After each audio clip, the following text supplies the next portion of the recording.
નમસ્કાર મિત્રો, ડિજિટલ ગુજરાતમાં સ્કોલરશિપમાં ફોર્મ ભરતી વખતે જે 14 આંકડાનો OTR નંબર માગે છે, તો એ OTR નંબર કેવી રીતે જનરેટ કરવો તે આપણે આ વિડીયોમાં જોઈશું. OTR જનરેટ કરવા માટે સૌપ્રથમ તમારે તમારા મોબાઈલમાં આધાર ફેસ આરડી નામની એપ્લિકેશન ઇન્સ્ટોલ કરવાની રહેશે. અહીંયાથી તેને ઇન્સ્ટોલ કરી દેવી. ત્યારબાદ બીજી એપ્લિકેશન છે NSP OTR. આ એપ્લિકેશન પણ તમારે તમારા મોબાઈલમાં ઇન્સ્ટોલ કરવાની રહેશે. આ NSP OTR એપ્લિકેશન ઇન્સ્ટોલ થઈ ગયા બાદ એને ઓપન કરશો એટલે આ મુજબનું ચિત્ર તમને દેખાશે.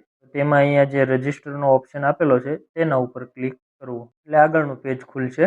એને નીચે સ્ક્રોલ કરવું અને નીચે અહીંયા જે ડાબી બાજુ બે ચેકબોક્સ આપેલા છે એના ઉપર ક્લિક કરી અહીંયા જે નેક્સ્ટનો ઓપ્શન આપેલો છે એના ઉપર ક્લિક કરવું એટલે અહીંયા આગળનું પેજ ખુલશે. એમાં રજિસ્ટર મોબાઈલ નંબર એન્ટર કરવાનો છે. અહીંયા જે તમારે આધાર કાર્ડમાં લિંક હોય તે મોબાઈલ નંબર લખવાનો છે. એ એન્ટર કર્યા બાદ સેન્ડ OTP છે એની ઉપર ક્લિક કરવાનું એટલે તમારા મોબાઈલમાં OTP આવશે. એ OTP અહીંયા નીચે લખવાનો રહેશે.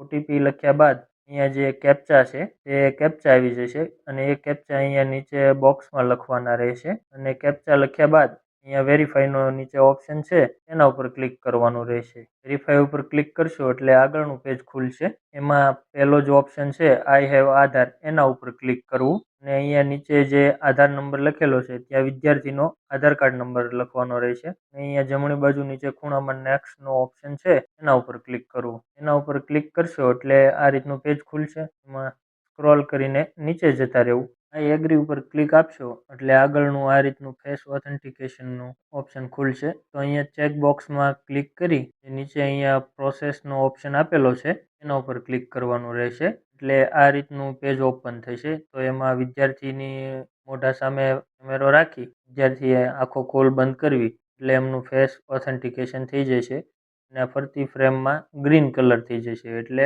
વેરીફાઈ થઈ જશે. એટલે આ રીતનું એક પેજ ખુલશે.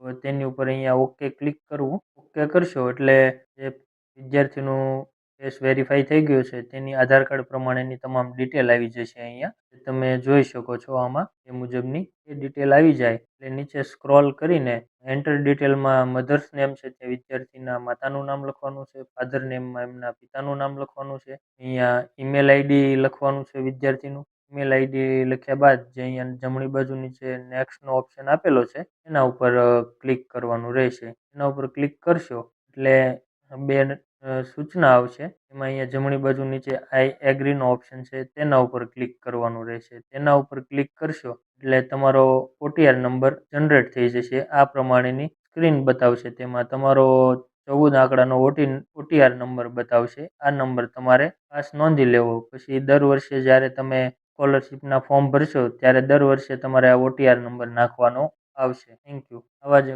મહત્વના અને રસપ્રદ કામના વિડીયો જોવા માટે ચેનલને સબસ્ક્રાઈબ અને ફોલો કરવાનું ભૂલશો નહીં.